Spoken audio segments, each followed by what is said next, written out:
आज हम बात करेंगे सेबी की, जो कि कैपिटल मार्केट को रेगुलेट करता है।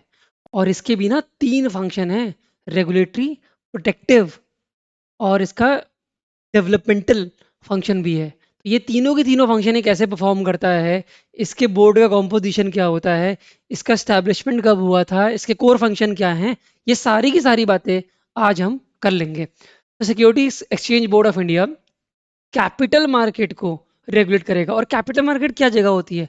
कैपिटल मार्केट वो जगह है जहां पे कॉरपोरेशंस और गवर्नमेंट भी अपने फंड्स को रेज कर रहे हैं। अगर इनको पैसा चाहिए गवर्नमेंट को या कॉरपोरेशन को, तो ये पैसा लाएंगे कहाँ से? पैसा लाएंगे जहां पे पैसा इन्वेस्टर लगा रहा है, जो कि कैपिटल मार्केट है। क्योंकि ये जो मार्केट है कैपिटल मार्केट, यहाँ पे पब्लिक मनी इन्वेस्ट करती है कॉम्प्लेक्स फाइनेंशियल इंस्ट्रूमेंट्स के थ्रू। और यही इंस्ट्रूमेंट्स जो है कॉरपोरेशन और गवर्नमेंट इशू करते हैं पब्लिक को, और बदले में रुपए लेते हैं। तो अगर कैपिटल मार्केट देखा जाए तो एक बहुत इकोनॉमिक का एक पिलर है पूरी इकोनॉमी का, जहाँ पे वेल्थ क्रिएशन हो रही है। तो ऐसी जगह पे जहाँ पे इतना ज़्यादा पैसा इन्वॉल्व है, वहाँ पे एक अच्छा ओवरसाइट होना तो ज़रूरी है, जिससे कि प्रिवेंशन ऑफ फ्रॉड हो सके और मैनिपुलेशन रुक सके। किसी का आप पैसा ले रहे हो, उसको मैनिपुलेट करके ना ले रहे हो, फ्रॉड ना हो रहा हो, इन सारी चीज़ों का ध्यान रखा जाएगा सेबी के थ्रू। एक वॉच डॉग है SEBI. SEBI is the apex body responsible for maintaining order and integrity in this space. तो सेबी की रिस्पॉन्सिबिलिटी है कि इस स्पेस में इंटीग्रिटी रहे और एक ऑर्डर मेंटेन रहे। ठीक है। अब अगर मैं बैकग्राउंड की बात करूं, तो ओरिजिनली जो सेटअप हुआ था ये 1988 में हुआ था as a non statutory body. अच्छा, नॉन स्टैट्यूटरी बॉडी क्या होता है? जो जिसका खुद का एक्ट नहीं होता है। जब पार्लियामेंट में एक्ट पास नहीं होता है तो उसको नॉन स्टैट्यूटरी बॉडी बोलते हैं। किसी एक्ट के थ्रू कोई अगर रेगुलेटर फंक्शन कर रहा है तो उसे स्टैट्यूटरी बॉडी बोलेंगे हम। ठीक है। अगर उसका खुद का एक्ट है तो स्टैट्यूटरी बॉडी, अगर नहीं है तो नॉन स्टैट्यूटरी बॉडी थी ये। एडमिनिस्ट्रेटिव बॉडी थी मिनिस्ट्री ऑफ फाइनेंस के अंदर। ठीक है। लेकिन क्या किया, जब स्टॉक मार्केट का स्कैम हुआ 1992 का, तो जरूरत पड़ी, तो लगा कि एक ऐसा रेगुलेटर चाहिए जिसके पास सच में वो पावर्स हो एनफोर्समेंट की। तो इसके पास एनफोर्समेंट की पावर है, इसके पास क्वासी जुडिशियल पावर भी है। ये पेनल्टी इंपोज कर सकता है। ठीक है, ये ऑर्डर्स पास कर सकता है। तो इसके पास एनफोर्समेंट वगैरह की पावर है, इसके पास एग्जीक्यूटिव पावर भी है, ये आपकी चेकिंग वगैरह कर सकता है, इन्वेस्टिगेशन की पावर भी है। ठीक है। और क्वासी जुडिशियल पावर भी है। तो ये सारी की सारी पावर्स इसके पास हैं, क्योंकि ये स्टैट्यूटरी ऑर्गेनाइजेशन हो गई है। और ये ज़रूरत पड़ी थी 1992 में, जब स्कैम हुआ था मैसिव लेवल पे। तब सेबी को एक स्टैट्यूटरी पावर्स दी गई, ऑटोनोमस ऑर्गेनाइजेशन का स्टेटस दिया गया जनवरी 30, 1992 को, through the act of SEBI act 1992। Headquarters का मुंबई में है, रीजनल ऑफिस के न्यू दिल्ली, कोलकाता, चेन्नई और अहमदाबाद में है। और भी इसके रीजनल ऑफिस नए नए खुल रहे हैं। ठीक है। अब अगर हम कॉम्पोजिशन की बात करें, सेबी की बोर्ड की कॉम्पोजिशन की अगर मैं बात करूं, तो चेयरमैन है इसका, जो कि सेंट्रल गवर्नमेंट अपॉइंट करता है। दो मेंबर्स आते हैं आपके मिनिस्ट्री ऑफ फाइनेंस से। एक मेंबर आपका आरबीआई नॉमिनेट करता है। ठीक है। और पांच जो मेंबर हैं वो भी सेंट्रल गवर्नमेंट अपॉइंट करते हैं, तीन कम से कम होल टाइम मेंबर्स होने चाहिए जो रेगुलरली काम कर रहे हो सेबी के अंदर ही। अब इसके अगर हम फंक्शन की ऑब्जेक्टिव की बात करते हैं, चलो फंक्शन की इसके बाद बात करेंगे। कोर ऑब्जेक्टिव की बात करते हैं, फिर फंक्शन, तीन थ्री प्रॉन्ग फंक्शन है उसकी बात करेंगे हम। तो कोर ऑब्जेक्टिव ये है कि इसको क्लियर मैंडेट दे रखा है कि ये तीन प्राइमरी ग्रुप्स कैपिटल मार्केट में हैं, उनके लिए काम करेगा। पहला काम करेगा ये सिक्योरिटीज के इश्यूर्स के लिए, मतलब जो कंपनीज है जिनको पैसा रेज करना है, वो सिक्योरिटी इशू करती है ना, सिक्योरिटी मार्केट। जो बात समझना, जैसे मान लो एक एबीसी लिमिटेड है, इसको कैपिटल रेज करना है, मतलब इसको पैसा उठाना है, फंड रेज करना है इसको। तो अगर इसको फंड रेज करना है तो ये कैपिटल मार्केट के थ्रू तो करेगी, कैपिटल मार्केट में ही अपना शेयर को फ्लोट करेगी। तो ये इशूअर ऑफ सिक्योरिटी कौन हुई? एबीसी लिमिटेड, जो सिक्योरिटी को इशू कर रही है और पैसा रेज कर रही है। ठीक है। Company is raising the capital. तो इनकी रिस्पॉन्सिबिलिटी भी है, इनको सर्व करना है सेबी को। ठीक है। कि जिसको जरूरत है वहां तक पैसा पहुंच सके। इन्वेस्टर की रिस्पॉन्सिबिलिटी, इन्वेस्टर की पैसे की सेफ्टी की रिस्पॉन्सिबिलिटी भी है, कि कंपनीज कहीं धोखे से इनसे पैसा ना ले रही हो, क्लियर ट्रांसपेरेंसी हो, कंपनी सब कुछ सही सही बता रही हो। तो कंपनीज को तो प्रमोट करना ही है, लेकिन ये भी ध्यान रखना है कि इन्वेस्टर्स का पैसा भी प्रोटेक्ट हो सके। वो एक साउंड डिसीजन ले रहे हो ट्रांसपेरेंसी की बेसिस पे, फ्रॉड के बेसिस पे नहीं। इश्योर सिक्योरिटी की तरफ भी मैंडेट है, सर्व करने का और इन्वेस्टर को सर्व करने का मैंडेट है। और फिर मार्केट इंटरमीडियरी, इन दोनों के बीच में जो ब्रिज है, जो यहाँ से पैसा यहाँ तक पहुंचा रहा है, वो ब्रिज इंटरमीडियरी जो ब्रोकर्स हैं, मर्चेंट बैंकर्स हैं, इनके थ्रू ये सब काम हो रहा है, उनको भी रेगुलेट करना है। उनको भी उनके लिए भी मैंडेट इनको मिला, सेबी को मिला है। तो ये कोर ऑब्जेक्टिव है। इस तरह से फंक्शन को हम तीन फंक्शन में डिवाइड कर सकते हैं।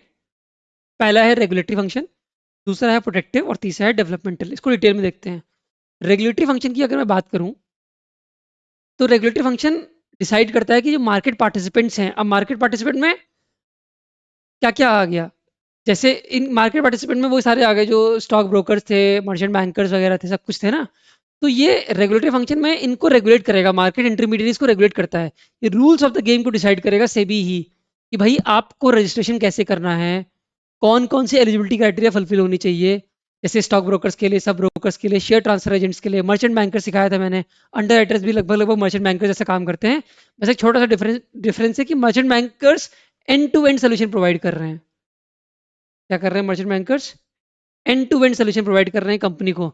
मतलब कि वो शेयर को इशू कराने जब कंपनी गई, तो सीधे मर्चेंट बैंकर के पास गई, सारी रिस्पॉन्सिबिलिटी मर्चेंट बैंकर ने उठा ली कि कैसे शेयर्स को इशू करना है, कैसे पैसा रेज करना है, सब कुछ फाइलिंग वगैरह सब इसने कर लिया।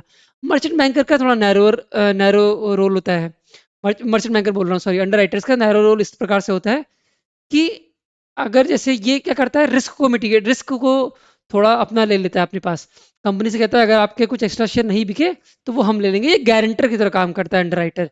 लेकिन on the other hand merchant banker end to end solution provide करता है, पूरा का पूरा सोल्यूशन, शुरू से लेके आखिर तक पूरा सोल्यूशन आपको प्रोवाइड कर देगा। जैसे टॉप करो करती है आपको पूरा सोल्यूशन प्रोवाइड। टॉप करो में आपको पूरी कॉम्प्रिहेंसिव प्रिपरेशन मिल जाती है, मिलती है ना, comprehensive end to end preparation मिल जाती है किसी भी एग्जाम की तैयारी कर रहे हो। तो ये चेक करने के लिए आप टॉप करो डॉट ऑनलाइन पे चले जाना, वेबसाइट पे, और वहाँ चेक कर लेना कोर्सेज, और जिस एग्ज़ाम की भी तैयारी कर रहे हो आप, उस एग्ज़ाम का कोर्स आप चेक कर सकते हो और तैयारी शुरू कर सकते हो। ठीक है, चलो भाई आगे बढ़ते हैं। तो हम बात कर रहे थे कि ये रजिस्टर करना, रेगुलेट करना, ये सब बातें हमने कर ली। फिर म्यूचुअल फंड को भी रेगुलेट करना, उनको रजिस्टर करना, ठीक है। और ऑल्टरनेटिव इन्वेस्टमेंट फंड को भी। अभी आप कहोगे ऑल्टरनेटिव इन्वेस्टमेंट फंड क्या है? देखो, ऑल्टरनेटिव इन्वेस्टमेंट फंड भी प्राइवेट पूल्ड मनी के थ्रू इन्वेस्टमेंट होता है। बट ये ना एच के लिए होता है, हाई नेट इंडिविजुअल्स के लिए ही होता है, क्योंकि ये हाई रिस्क में पैसा लगाता है। म्यूचुअल फंड तो नॉर्मल शेयर स्टॉक वगैरह में, शेयर्स में लगा दिया, बॉन्ड्स वगैरह में लगा दिया। ये जो ऑल्टरनेटिव इन्वेस्टमेंट फंड है ना, ये दूसरा तरीका देता है इन्वेस्टमेंट करने का। ये हाई रिस्क टेकिंग प्रोजेक्ट्स पे ही इन्वेस्टमेंट करता है। जैसे लिस्टेड कंपनी नहीं होंगी जो, उन पे भी इन्वेस्ट कर देगा। ये बहुत बड़े बड़े प्रोजेक्ट्स होते हैं उन पे इन्वेस्ट कर देगा, स्टार्टअप में इन्वेस्ट कर देगा। तो जो वेंचर कैपिटलिस्ट होते हैं, जो बाकी होते हैं, वो इन ऑल्टरनेटिव इन्वेस्टमेंट फंड के थ्रू इन्वेस्टमेंट करते हैं। ऑल्टरनेटिव इन्वेस्टमेंट फंड भी क्या करता है, मनी को पूल करेगा म्यूचुअल फंड की तरह। बस डिफरेंस यही है कि ये हाई रिस्क प्रोजेक्ट्स में पैसा लगाता है। ठीक है, कितनी फीस होनी चाहिए, कमीशन क्या होना चाहिए, सारी चीज़ें कौन डिसाइड करता है? सेबी, रेगुलेटरी फंक्शन के अंदर ही। कंडक्ट्स करना, ऑडिट्स करना, इंक्वायरीज करना, स्टॉक एक्सचेंजेस का इंस्पेक्शन करना, इंटरमीडिएट्स का इंस्पेक्शन करना, ये सारे काम कौन करेगा? सेबी करेगा एज अ रेगुलेटरी फंक्शन। ठीक है। प्रोटेक्टिव फंक्शन की बात करेगा तो बात करेंगे तो कॉमन इन्वेस्टर्स और मार्केट इंटीग्रिटी, मतलब मार्केट इंटीग्रिटी का मतलब है सब ऑनेस्टी रहे, कहीं भी कुछ फ्रॉड ना हो रहा हो, कुछ इन्फॉर्मेशन लीक्स ना हो रही हो बाहर जो नहीं होनी चाहिए, या फिर अगर हो रही है तो पूरी पब्लिक को साथ में होनी चाहिए। तभी तो मार्केट एफिशिएंट बनेगा ना। मार्केट एफिशिएंट तभी होती है जब एक इन्फॉर्मेशन, एक न्यूज़ सबके पास एक सेम टाइम में पहुंच सके, ताकि सब लोग टाइम पे डिसीजन ले सके, किसी के पास अनफेयर एडवांटेज ना हो। ठीक है, इसको बोलते हैं prohibiting insider trading. Insider trading में क्या होता है? you have the you have certain extra information which is not available to each and every participant of the market। तो आपके पास कोई अंदर की इन्फॉर्मेशन है जो सबके पास नहीं है, और अगर आपके पास अंदर की इन्फॉर्मेशन है तो आप उसके बेसिस पे डिसीजन लोगे, उसके बेसिस में डिमांड या सप्लाई करोगे। तो आप शेयर के प्राइसेस को फ्लक्चुएट कर सकते हो अगर डिमांड सप्लाई का खेल होगा तो, और आप उससे जो है अनफेयरली पैसा कमा सकते हो। इसको प्रोहिबिट करने के लिए प्रोटेक्टिव फंक्शन से भी करती है। प्रोटेक्टिव तो ये इंडिविजुअल को प्रोटेक्ट करती है with access to non public price sensitive information from trading on it. मतलब यही कि इनसाइडर ट्रेडिंग ना हो पाए, इस तरह से कॉमन पब्लिक का पैसा है सेव करती है। चेकिंग अनफेयर ट्रेड प्रैक्टिसेस, मतलब जैसे प्राइस रिगिंग की, जबरदस्ती की इन्फ्लेट कर दिए प्राइस, जबरदस्ती की डिमांड क्रिएट कर दी। शेयर मार्केट में तो ऐसा होता ही रहता है। इन सबको भी चेक करना उसका काम होता है। इन्वेस्टर की अवेयरनेस, इन्वेस्टर को प्रमोट करना, उनकी नॉलेज को बढ़ाना, एजुकेशन कैंप्स लगाना, ताकि उनको पता चल सके कि कैसे इन्वेस्टमेंट होता है शेयर मार्केट में, कैसे इवैल्यूएशन होता है स्टॉक्स का। ग्रीवियांस को रीड्रेस करना, जितने भी आपके इन्वेस्टर्स वगैरह हैं, भले वो रिटेल इन्वेस्टर्स हों चाहे वो बड़े इन्वेस्टर्स हों, है ना, एफपीआई वगैरह कोई भी इन्वेस्टर्स हों, उन सबके ग्रीवियांसेस को भी सुनना, उसके लिए एक रिड्रेसल सिस्टम तैयार करना। जैसे हमारे पास प्लेटफॉर्म है, स्कोर्स है, सेबी कंप्लेंट्स रिड्रेस सिस्टम करके है हमारे पास। तो ये एक ऐसा सिस्टम है जहाँ पे आप अपनी कंप्लेंट फाइलिंग कर सकते हो किसी कंपनी के अगेंस्ट। ठीक है, तो इन्वेस्टर कंप्लेंट को रिजॉल्व करने के लिए ऐसे प्लेटफॉर्म्स की रिस्पॉन्सिबिलिटी भी सेबी के पास है अंडर द प्रोटेक्टिव फंक्शन। अब आता है डेवलपमेंट फंक्शन में। डेवलपमेंट फंक्शन में काम क्या है? These functions aim to modernize, expand and increase the efficiency of the market ecosystem. पूरे इकोसिस्टम को सपोर्ट करना, पूरे इकोसिस्टम को अच्छा बनाना, इंक्रीज करना, ये काम होता है डेवलपमेंट फंक्शन का। इसको एक्सपैंड करना, मॉडर्नाइज करना, टेक्नोलॉजी लाना, एआई का यूज करना, साइबर सिक्योरिटी को अच्छा करना, ये सारी की सारी चीजें। एग्जाम्पल है जैसे डीमैट आया था बीच में नया, बहुत टाइम हो गया है, नया नहीं है, बहुत टाइम हो गया है। पहले फिजिकल शेयर्स थे तो उसमें रिस्क ज्यादा था, अब डीमैट के फॉर्म में हो गया है, रिस्क बहुत कम हो गया है, खोने का, चोरी होने का, पैसा प्रोटेक्ट करने का, इन्वेस्टर का पैसा बहुत ज्यादा बचा है इसमें, ट्रांजेक्शन कॉस्ट भी कम लगी है, सेटलमेंट रिस्क भी कम है। मार्केट इंटरमीडिएट्स को ट्रेन करना ताकि प्रोफेशनल स्टैंडर्ड्स मेंटेन करें, मॉडर्न ट्रेडिंग मैकेनिज्म लाना, एआई का यूज़ करना, साइबर सिक्योरिटी का यूज़ करना, तो ये सारी चीज़ें किस में आती हैं? डेवलपमेंट फंक्शन में आती हैं।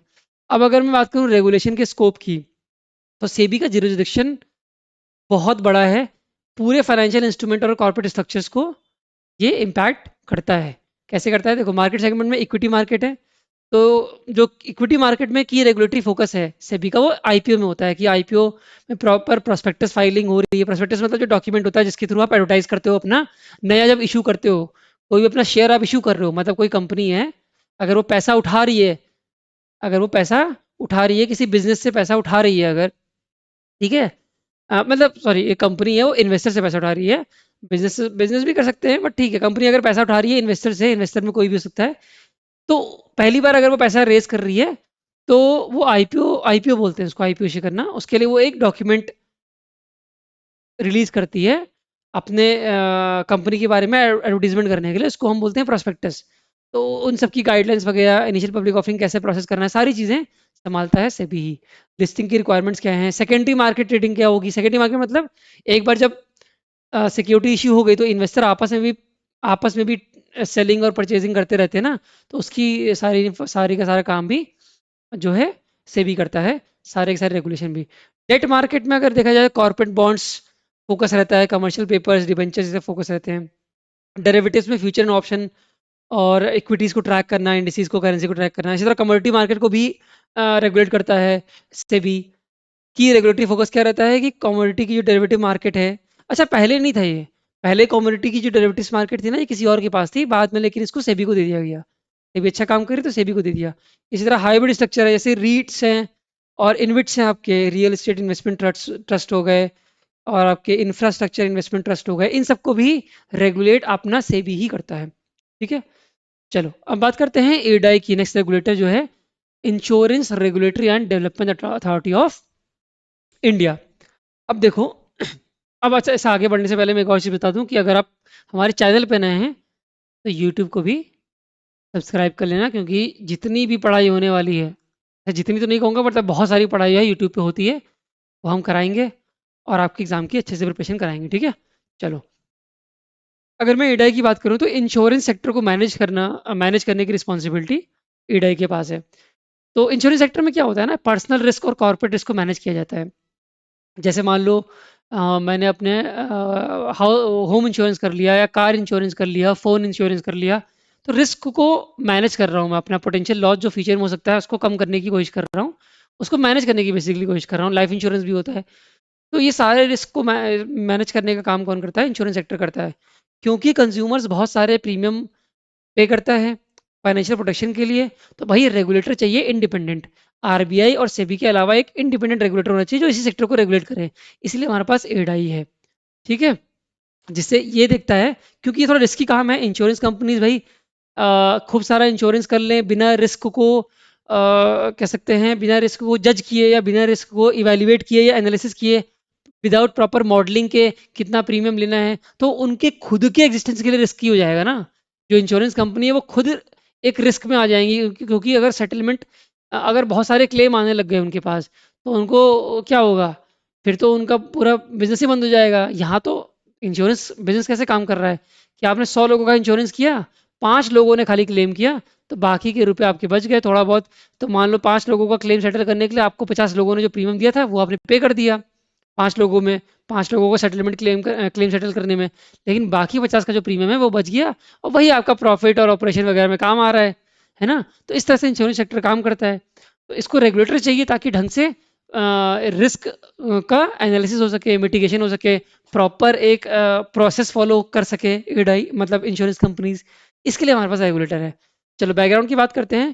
तो 1990s तक, लेट 1990s तक, ठीक है, ये जो इंश्योरेंस की इंडस्ट्री थी, ये एंटायरली एलआईसी और जीआईसी के पास थी। ठीक है। तब ये मल्होत्रा कमेटी आई थी 1994 में, इसने रिकमेंड किया था कि इस सेक्टर को थोड़ा प्राइवेटाइजेशन करते हैं ताकि बाकी भी कंपनी इसमें आए। ठीक है। और एक इंडिपेंडेंट एक रेगुलेटरी फ्रेमवर्क देते हैं ताकि इसमें इसका पेनिट्रेशन बढ़े। ठीक है। तो इस्टेब्लिशमेंट इसका आपको मैंने बता दिया किस कमेटी की बेस पे हुआ था, मल्होत्रा कमेटी के बेस पे हुआ था। इस्टेब्लिशमेंट कब हुआ इसका? इन्हीं रिकमेंडेशन के बेसिस पे गवर्नमेंट ने एडाई को जो है इनैक्ट किया। एडाई एक्ट 1999 इनैक्ट किया, और इसी के थ्रू इनकॉर्पोरेट हो गई ये स्टैट्यूटरी बॉडी अप्रैल 2000 में। तो आपको डेटा रखना है कि 2000 में ये बॉडी, स्टैट्यूटरी बॉडी, इनकॉर्पोरेट हो गई थी एज पर दी एडाई एक्ट 1999। जनरली ऐसा ही होता है, यूजुअली ऐसा ही होता है कि पहले एक्ट आएगा, और एक्ट आने के बाद ही तो आप बॉडी को इंटरप्रेट करोगे ना, वर्किंग तो बाद में चालू करोगे, पहले तो आप लॉ बनाओगे ना, जिस लॉ के अंडर उस बॉडी को इनकॉर्पोरेट करना है, तो पहले लॉ बनाया जाता है। ठीक है। हेडक्वार्टर कहाँ है इसका? दिल्ली में है, था पहले, अभी नहीं है। अब ये हैदराबाद में हो गया है 2001 से। ठीक है। कॉम्पोजिशन की अगर बात करें तो एक चेयरमैन होता है, 5 होल टाइम मेंबर्स होते हैं, और 4 आपके पार्ट टाइम मेंबर्स हैं, और 10 मेंबर्स होते हैं और जो कि directly government of India appoint करती है। ठीक है। एक चेयरमैन, 5 होल टाइम मेंबर्स और 4 पार्ट टाइम मेंबर्स। ऑब्जेक्टिव की अगर बात करें, इसके कोर ऑब्जेक्टिव की, तो ये राइट और इंटरेस्ट प्रोटेक्ट करेगा किसका? पॉलिसी होल्डर्स का, ताकि क्लेम सेटलमेंट अच्छे से हो सके, पॉलिसी टर्म्स अच्छे से फॉलो हो सके, प्रीमियम पेमेंट भी का प्रॉपर गाइडलाइंस वगैरह बना सके, उनके राइट्स और उनके इंटरेस्ट को प्रोटेक्ट करता है। तो पहला काम तो क्या? पॉलिसी होल्डर को प्रोटेक्ट करना, लॉन्ग टर्म ग्रोथ को ध्यान में रखना। लेकिन ग्रोथ भी हो तो नॉन इन्फ्लेशनरी हो, ऐसा नहीं है कि बहुत ज़्यादा ही सेक्टर इतना ग्रो कर जाए कि भाई एकदम ही इन्फ्लेशनरी ग्रोथ हो जाए। और ये इंश्योरेंस, अब आप बताओ, इंश्योरेंस के पास प्रीमियम का पैसा आ रहा है, तो क्या करेगा? कहीं ना कहीं इन्वेस्टमेंट तो करेगा ना इंश्योरेंस भी, तो ये भी इन्वेस्टमेंट भी करता है। तो वो प्रॉपर फंड हो सके इंडिया की इंफ्रास्ट्रक्चर डेवलपमेंट, इस चीज़ का भी ध्यान, इस चीज़ को भी प्रमोट इटाई करता है।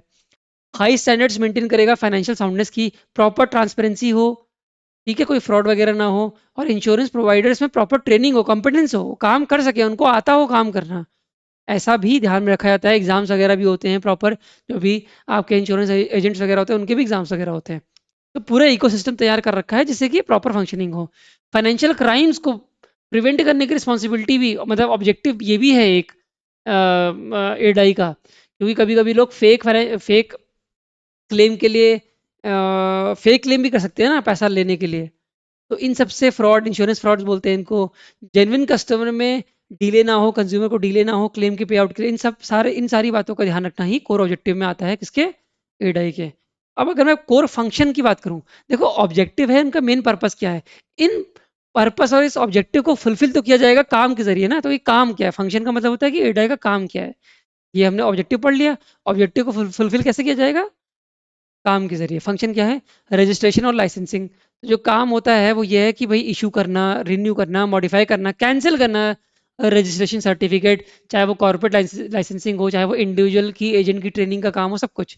इंटरमीडिएट रेगुलेशन, अब इनको रजिस्टर तो कर दिया, इनको रेगुलेट भी करेगा ना, क्वालिफिकेशन सेट करेगा, कोड्स ऑफ कंडक्ट बताएगा, ऐसा ऐसा काम करो, प्रैक्टिकल ट्रेनिंग दी जाएगी इंश्योरेंस एजेंट्स को। तो हर चीज़ का एक प्रोसेस बना रखा है। पॉलिसी होल्डर का प्रोटेक्शन तो भाई मैंडेटरी है, सबसे बड़ा काम तो फिलहाल यही है कि पॉलिसी होल्डर्स का वो प्रोटेक्ट कर रहा है। तो इस तरह से रूल्स को एनफोर्स किया जाएगा कि आपके जो क्लेम्स हैं वो प्रोसेस प्रॉपरली हो सकें। ठीक है, और डिटरमाइन करना है अगर सरेंडर वैल्यू किसी भी पॉलिसी को, और अगर कंज्यूमर को कोई डिस्प्यूट है तो इस तरह से मैकेनिज्म तैयार किया जाएगा कि पॉलिसी होल्डर सेफ फील करे, सिक्योर फील करे। ठीक है, उसका पैसा बचा है, उसका पैसा उसको मिलेगा, ये उसको एश्योरेंस मिल सके। ठीक है, और क्या है, सॉल्वेंसी मार्जिन ओवरसाइट। हाँ, ये भी बहुत इंपॉर्टेंट है। Monitoring and enforcing the minimum fiscal reserves level. अब भाई मैंने आपको बताया था ना कि इंश्योरेंस कंपनी क्या करने वाली है। इंश्योरेंस कंपनी पैसा जो आ रहा है उसको वो इन्वेस्टमेंट भी तो करेगी। तो भाई अगर इन्वेस्टमेंट कर रही है, अगर वो इन्वेस्टमेंट कर रही है तो इतना इन्वेस्टमेंट ना कर देना कि क्लेम जब आया तो पैसा वापस ही ना कर पाए। ठीक है, तो इस चीज़ का भी ध्यान रखना पड़ता है। तो इस चीज़ का ध्यान रखने के लिए सॉल्वेंसी मार्जिन ओवरसाइट भी ईडाई करता है। क्या लिखा हुआ है, मॉनिटरिंग एंड एनफोर्सिंग। एक मिनट रुको, इसमें कुछ हल्का हल्का सा कुछ प्रॉब्लम हो रही है, मैं जरा स्क्रीन सही करूँ।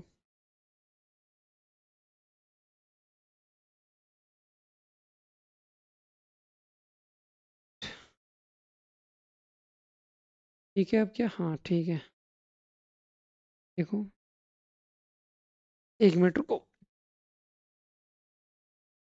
हम्म, ठीक है, अब होपफुली हाँ।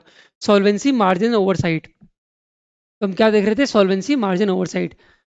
तो monitoring and enforcing the minimum financial reserve level, जो मैं आपको सिखा रहा था अभी, कि भाई अगर आप इन्वेस्टमेंट कर रहे हो ऐसा थोड़ी कि कुछ भी कहीं भी इन्वेस्ट कर दोगे। कुछ रिजर्व लेवल भी होने चाहिए ना, कुछ लिक्विडिटी मेंटेन भी होनी चाहिए ना, कि कुछ लिक्विड इंस्ट्रूमेंट्स में लगाओ, इन्वेस्टमेंट करो, ताकि वो लायबिलिटी को प्रॉपरली मेट कर सकें। ठीक है, तो ऐसे तो अगर सब कुछ ही आप एकदम लगा दोगे, इन्वेस्टमेंट कर दोगे लॉन्ग टर्म में, तो आप खुद ही बैंकरप्ट हो जाओगे, बाकियों का क्लेम कैसे सेटल करोगे। ठीक है, तो अगर अनएक्सपेक्टेड स्पाइक हुआ क्लेम में तो आप खुद बैंकरप्ट हो जाओगे, सारा पैसा देना पड़ जाएगा, तो ऑपरेशन कैरी आउट कैसे करोगे। तो ये मार्जिन ओवरसाइट भी रखता है एडाई। इन्वेस्टमेंट के रेगुलेशंस, कहाँ कहाँ इंश्योरेंस कंपनी को इन्वेस्ट करना है, जो प्रीमियम मनी कलेक्ट की है पब्लिक से, तो सेफ हो, लॉन्ग टर्म फाइनेंशियल इंस्ट्रूमेंट्स हो, स्पेक्युलेटिव एसेट ना हो, इसका भी ध्यान रखना पड़ता है। स्पेक्युलेटिव मतलब जहाँ पे खाली पैसा कमाने के लिए पैसा लगाया जाता है, कोई भी फाउंडेशनल स्ट्रेंथ नहीं होती फिर भी पैसा लगाया जाता है स्पेक्यूलेशन के पर्पज से।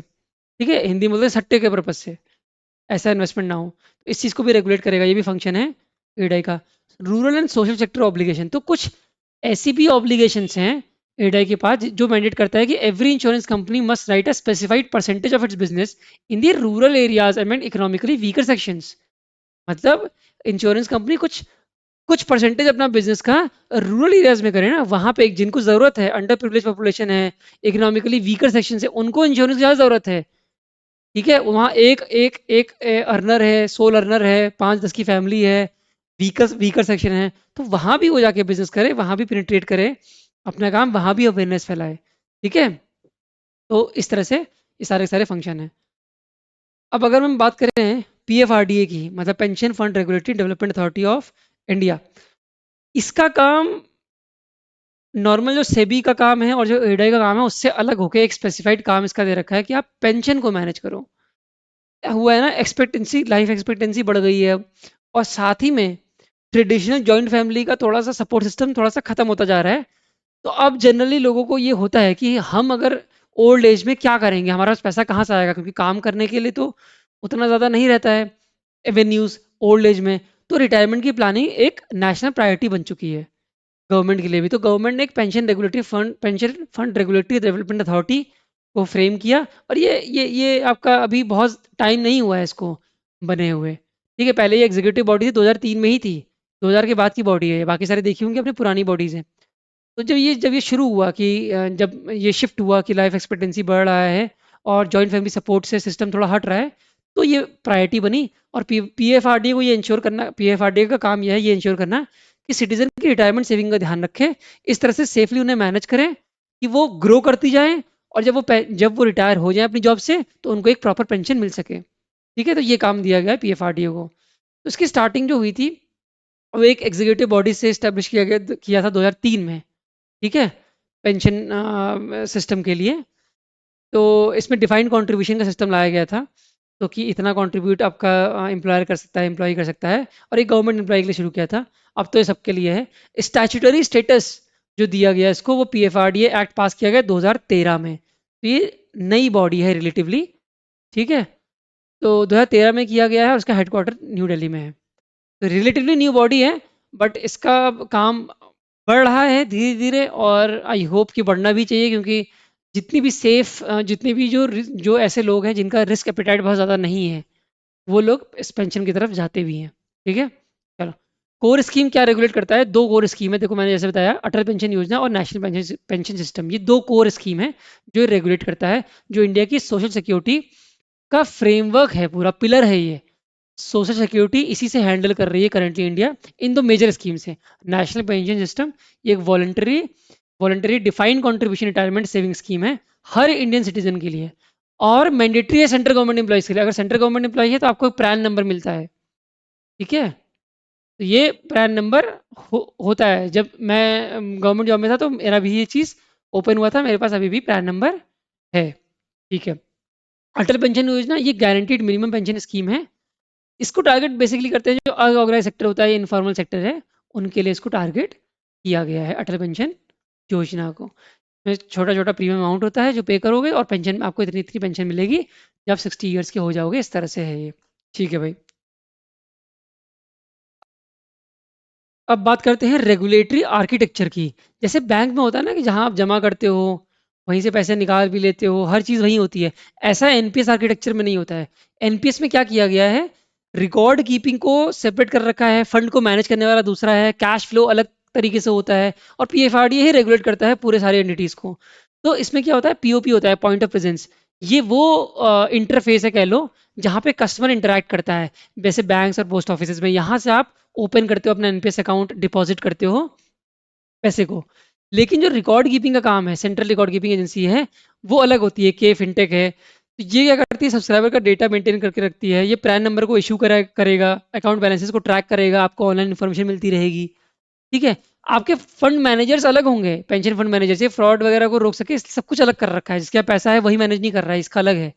जैसे एसबीआई पेंशन फंड है, एलआईसी पेंशन फंड है, ये एक्चुअली में वो एक्सपर्ट्स हैं जो आपका पैसा, पूल किया हुआ पैसा इन्वेस्टमेंट कर रहे हैं। फिर ट्रस्टी बैंक हैं, बैंक वो जो एक्चुअली में आपका फंड की मूवमेंट को हैंडल कर रहे हैं, ताकि आपके पॉइंट ऑफ प्रेजेंस से पैसा इन तक पहुंच सके, फंड मैनेजर्स तक इन तक पहुंचेगा ना, ये बैंक के थ्रू होता है। ये आपके ट्रस्टी बैंक्स होते हैं।